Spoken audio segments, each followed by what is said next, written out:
Viking කතා මාලාවේ අපි මෙතෙක් දැකපු දරුණුතම ලේවැකි සටනක් අද ආරම්භ වෙන්නයි යන්නේ. එක පැත්තකින් මහා මොලකරුවෙක් වගේ කූර පාලකයෙක් වෙන අයිවර්, අනිත් පැත්තෙන් තමන්ගේ ආගම සහ රට වෙනුවෙන් ඕනම දෙයක් කරන්න ලෑස්තිලා ඉන්න ඇල්ෆර්ඩ් රජු.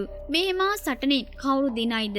ඒ වගේම අලුත් ලෝකයක් හොයාගෙන ගිය උඹේට ඒ අලුත් භූමියේදී හම්බෙන ඒ අභිරහස් පිස්සු මිනිහා කවුද? අද මං කතා කරන්න යන්නේ වයිකින් කතා මාලාවේ 6 වෙනි සීසන් එකේ 19 වෙනි එපිසෝඩ් එක ගැන. RTLK Girl YouTube channel එකත් එක්ක එකතුලා ඉන්නවල හැමදෙනාම සාදරයෙන් පිළිගන්නවා. තාමත් මගේ channel එක subscribe කරලා නැත්නම් subscribe කරලා මාත් එක්ක දිගටම එකතු වෙන්න. එහෙනම් ඉතින් වැඩි කතාවක් නැතිව අපි යන් අද එපිසෝඩ් එක පැත්තට. කතාව පටන් ගන්නේ අලුත් ලෝකයකින්. ඒ කියන්නේ නෝර්ත් ඇමරිකා වලට ගියපු උඹේ ටෝවි සහ අනිත් වයිකින් වරුන්ගෙන්. මෙයාලා මේ අලුත් නොදන්නා කැලෑව ඇතුළට හරිම පරිස්සමෙන් සැකෙන් තමයි යන්නේ. කැලෑව ඇතුළට යද්දී එක පාටම එයාලගේ මුහුණට මුහුණ හම්බෙනවා මේ අද්භූත මුල් පදිංචි කරුවන් වෙච්ච මික් මැක්. එහෙමත් නැත්නම් ස්කෑරින් කියන ස්වදේශීය කණ්ඩායම. දෙගොල්ලම එකිනෙකා දිහා බලාගෙන ඉන්නේ ලොකු කුතුහලයකින් වගේම බයකින්. මෙතෙන්දි කිසිම ලේ වැකිරීමක් වෙන්න දෙන්න උඹේට ඕන නැහැ. ඒ නිසා උඹේ තමන්ගේ කට්ටියට අණ කරනවා එයාලගේ ආයුධ බිම දාලා සාමිය පෙන්වන්න කියලා. වයිකින් වෙරු ආයුධ බිම දානවත් එක්කම ස්වදේශිකයන්ගේ නායකයාගේ පුතා වෙන පෙමිනියොන් ඉස්සරහට ඇවිත් උඹේට කතා කරනවා. මෙතෙන්දි ටෝවි ඉස්සරහට ඇවිත් එයාවයි එයාගේ දරුවාවයි හඳුන්වලා දෙනකොට පෙමිනියොන් ඒ නම් දෙක ඒ විදිහටම හපව් කියනවා. මේකෙන් වයිකින් වරුන්ට තේරෙනවා මෙයාලා සටන් කරන්න නෙවෙයි මිත්‍ර වෙන්නයි හදන්නේ කියලා. මේ ස්වදේශීය කණ්ඩායම වයිකින් වරුන්ට ආරාධනා කරනවා එයාලගේ නායිකාව එමත් නැත්නම් සාගමව්වන පෙකී ටෝලට්ව හම්බ වෙන්න එන්න කියලා. කිසිම සතුරුකමක් නැති නිසා උඹේ සහ කණ්ඩායම තීරණය කරනවා මේ මිනිසුන් විශ්වාස කරලා එයාලගේ ගම්මානයට යන්න. ගම්මානයට ගියාට පස්සේ උඹේගේ කණ්ඩායමට හම්බෙනවා පෙකී ටෝලට්ව සහ එයාගේ පවුලේ අයව. එයා හරි මුණුසුම් විදිහට මේ පිටරටින් ආපු වයිකින් වරුන්ව පිළිගන්නවා. ඒ වගේම එයා පොරොන්දු වෙනවා එයාලට කෑම බීම දීලා මිත්‍රත්වයෙන් සලකන්නම් කියලා. මේක වයිකින් වරුන්ට ලොකු සහනයක් වෙනවා. ඊළඟට කතාව මාරු වෙන්නේ වෙසස් වලට. මෙහි ලොකු යුද වාතාවරණයක් තමයි තියෙන්නේ. ඇල්ෆර්ඩ් රජු තමන්ගේ ඔත්තුකරුවන්ට අණ කරනවා වහාම ගිහින් වයිකින් හමුදාව ඉන්න තැනක් හොයාගෙන එන්න කියලා. ඒ අතරේ ඇල්ෆර්ඩ්ගේ හමුදාව කන්ද උඩට වෙලා සතුරන්ට පහර දෙන්න ලේසි වෙන විදිහට ආරක්ෂිත ස්ථානවල රැඳිලා ඉන්නවා. මේ වෙලාවේ ඇල්ෆර්ඩ්ගේ බිරිඳ එල්ත්විස්ට ප්‍රශ්නයක් තියෙනවා. ඇයි එයාලා තමන්ගේ ආරක්ෂිත රාජකීය මාලිගාව දාලා මේ වගේ එලිමහනකට ආවේ කියලා. ඇල්ෆර්ඩ් එයාට පැහැදිලි කරනවා මාලිගාව ඇතුලේ හිර වෙලා හිටියනම් වයිකින් වරුන්ට ලේසියෙන්ම එයාලා වට කරලා මරන්න පුළුවන්. ඒ නිසා එළියට ඇවිත් අවසාන සටන තියෙන වෙලාව සහ ස්ථානයේ තමන්ගේ වාසියට පාවිච්චි කරන්න තමයි එයා මේ විදිහේ උපක්‍රමයක් පාවිච්චි කළේ කියලා එයා ඇයට පැහැදිලි කරනවා. දැන් අපි යන්නේ කැට්ටගැට් වලට. ඇස් පේන්නේ නැතිව අන්ධ වෙලා ඉන්න එරික්ට දැන් කිසිම බලයක් නැහැ. එයා සම්පූර්ණයෙන්ම කොන්කර්ලයි තියෙන්නේ. ඉංග්‍රිඩ් රැජින දැන් තමන්ගේ හමුදාවක් හදාගෙන එයාගේ බලය පතුරලා ඉවරයි. ඒ වගේම එයා එරිට්ට කියනවා ක්‍රිස්තියානි ආගමට හැරුණු ඩෙන්මාර්කේ රජුව ඝාතනය කරන්න ඇයි දැනටමත් කෙනෙක් යවලා තියෙන්නේ කියලා. මේකෙන් එරිට්ට තේරෙනවා තමන්ට දැන් කිසිම තැනක් නැහැ කියලා. මේ අතරේ වහලුන් විදියට ඉන්න නීසා සහ ඕර්ලික් කියන දෙන්න කතා වෙනවා. මෙතෙන්දී ඕර්ලික් එයාගේ රහසක් නීසට කියනවා. ඒ තමයි එරික් එයාට රහසේම කොන්ත්‍රාත්තුවක් දීලා තියෙනවා ඉංග්‍රිඩ් රැජිනව ඝාතනය කරන්න. ඒක කළොත් එයාට නිදහස දෙනවා කියලා. ඒත් නීසා මේ සැලසුම ගැන ගිහින් රහසේම ඉංග්‍රිඩ්ට කියනවා. ඊට පස්සේ නීසා ඉංග්‍රිඩ්ටුයි එකතු වෙලා වෙනම සැලසුමක් හදනවා. නීසා ගිහින් ඇඳේ ඉන්න එරික්ව රවට්ටලා එයාව කාර්ය බහුල කරන අතරතුර ඕලික් ඉංග්‍රිඩ්ව මරන්න යනකොට එයාව අත්අඩංගුවට ගන්න තමයි මෙයාලා සැලසුම් කරන්නේ. ආයිමත් අපිට උඹේව පෙන්නනවා. උඹේ සහ ටෝවි මේ සුදේශිකයන්ගේ ආගන්තුක සත්කාර ගැන පුදුම වෙලා කතා කරනවා. ටෝවි තමන්ගේ දරුවා වෙච්ච පොඩි රැක්නාර්ව සුදේශීය කාන්තාවකට වඩා ගන්න දෙනවා. මේකින් එයාලා අතර ලොකු විශ්වාසයක් ගොඩ නැගෙනවා. මේ සුදේශිකයෝයි වයිකින් වරුයි අතරේ තෑගි හුමාරු කරගන්නවා වගේම තමන්ගේ ආයුධ ගැන අදහස් බෙදා ගන්න අවස්ථාවක් එනවා. මෙතෙන්දි උඹේට හරියටම ඇහෙනවා මේ සුදේශිකයන් නෝර්වේ භාෂාවෙන් වචන කිහිපයක් පාවිච්චි කරනවා. මේ අය කොහොමද මේ භාෂාව දන්නේ කියලා ඇහුවාම එයාලා කියනවා ඒක එයාලට ඉගැන්වුවේ පිස්සු මිනිහෙක් කියලා. මේ පිස්සු මිනිහා ගැන ඇහුවාම උඹට එක පාටම තේරෙනවා මේ කතා කරන්නේ වෙන කවුරුවත් ගැන නෙවෙයි තමන්ගේ හිතවතෙක් වෙච්ච තවත් නොර්වේ ජාතිකයෙක් මේ කැලෑවේ කොහේ හරි ඉන්නවා කියලා. උඹේ ගොඩක් උනන්දුවෙන් ඉන්නේ මේ පිස්සු මිනිහා ඉන්නේ කොහෙද කියලා හොයාගන්න. මේ අතරේ වයිකින් කණ්ඩායමේ ඉන්න නෑට් කියන කෑදර පුද්ගලයා රත්තරන් හොයන්න ලොකු පිස්සුවකින් ඉන්නේ. ස්වදේශිකයන් තෑගි විදිහට දීපු දේවල් අස්සේ තිබුණු පොඩි රත්තරන් කෑල්ලක් දැකලා මේවා තව කොහෙද තියෙන්නේ කියලා එයා කෑදර කමින් හොයන්න ගන්නවා. මේක ඉස්සරහට ලොකු ප්‍රශ්නයක් වෙයි කියලා අපිට ඉඟියක් ලැබෙනවා.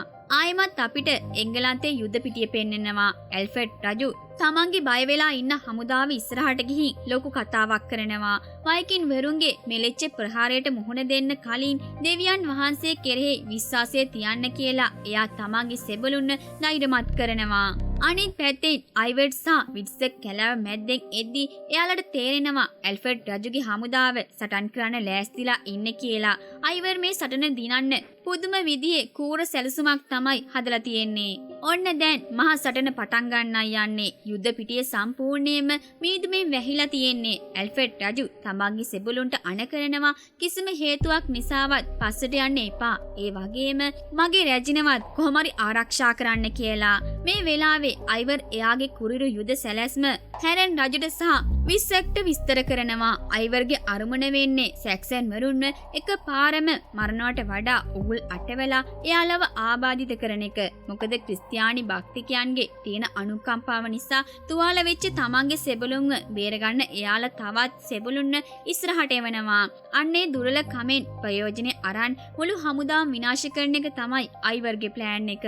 සටන පටන් ගත්ත විතරයි වයිකින්වරු එයාලා හංගලා තිබුණු මාරාන්තික උගුල් ක්‍රියාත්මක කරනවා. බිම හාරලා උල් හිටවල තිබුණු වලවල් වලට ඒ වගේම යකඩ උල් වලට සැක්සන් සෙබළුන් වැටිලා අමුවේ මැරිලා යනවා. සැක්සන් හමුදාවේ ඉදිරිපෙළ සම්පූර්ණයෙන්ම කඩා වැටිලා මහ විනාශයක් වෙනවා. තමන්ගේ සෙබළු මේ විදිහට අමානුෂික විදිහට මැරිලා යද්දි ඇල්ෆ්‍රඩ් රජු පස්සට යන්න කැමති වෙන්නේ නෑ. එයා තමන්ගේ හමුදාවට අණ කරනවා දිකටම සතුරන් එක්ක සටන් කරන්න කියලා. දැන් යුද පිටියේ ලේ විලාක් වෙලා අයිවර් ඈත ඉඳන් ඇල්ෆ්‍රඩ්ගේ හමුදාවට වෙන විනාශය දිහා බලාගෙන සතුටු වෙනවා. ඒ වගේම අයිවර් එයාගේ සෙබළුන්ට අණ කරලා තියෙන්නේ කොහොමරි සැක්සන් රැජිනව අල්ලගන්න කියලා. රැජිනව අල්ලගත්තොත් සැක්සන් වරුන්ගේ මානසිකත්වය සම්පූර්ණයෙන්ම කඩාවටන්න පුළුවන් කියලා එයා දන්නවා. වයිකින් වරු රැජින වටේ තියෙන ආරක්ෂක වලල් කඩාගෙන ඇතුළට එන්නයි හදන්නේ. මේ වෙලාවේ මුළු යුද පිටියම මීදුමෙන් පිරලා තියෙන්නේ. කාටවත් හරියට ඉස්සරහා පේන්නේ නැහැ. ඒත් මහා දරුණු සටනක් ඒ මීදුම අස්සේ සිද්ධ වෙනවා. තත්ත්වය ගොඩක් දරුණු අතට හැරෙන නිසා ඇල්ෆ්‍රඩ්ගේ උපදේශකයන් එයාට කියනවා සටන අතෑරලා පස්සට යමු කියලා. ඒත් ඇල්ෆ්‍රඩ් ඒක ප්‍රතික්ෂේප කරනවා. එයා කියනවා තමන්ට යුද පිටියේදී ජේසුස් වහන්සේගේ දර්ශනයක් පෙනුණා. ඒ නිසා දෙවියන් ඉන්නේ අපිත් එක්ක කියලා. එයා තවත් ධෛර්යමත් වෙලා සටන් කරනවා. මේ ඝන මීදුම අස්සේ පාර හොයාගන්න බැරිව අතරමං වෙන හැරන් රජුට මාරාන්තික තුවාලයක් සිද්ධ වෙනවා. එයා බිම වැටිලා ඉද්දි සැක්සන් සෙබලෙක් ඇවිත් එයාට අපහාස කරනවා. උඹලා විශ්වාස කරන වල්හල්ලා කියන්නේ බොරුවක්. එහෙම එකක් නෑ කියලා ඒ සෙබලා හැරන්ට hina වෙනවා.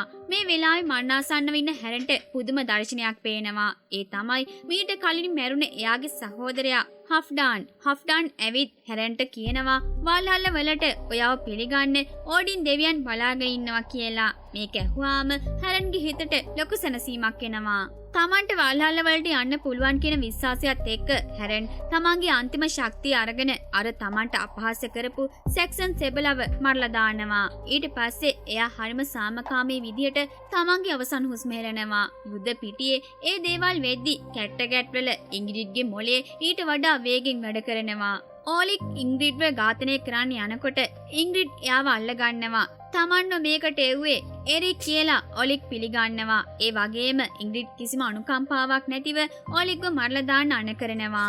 අනිත් පැත්තේ නීසා ගිහින් අන්ධ වෙලා ඉන්න එරික්ව රවට්ටලා එයාට කිසිම ආරක්ෂාවක් නැති පැත්තකට එකගෙන යනවා.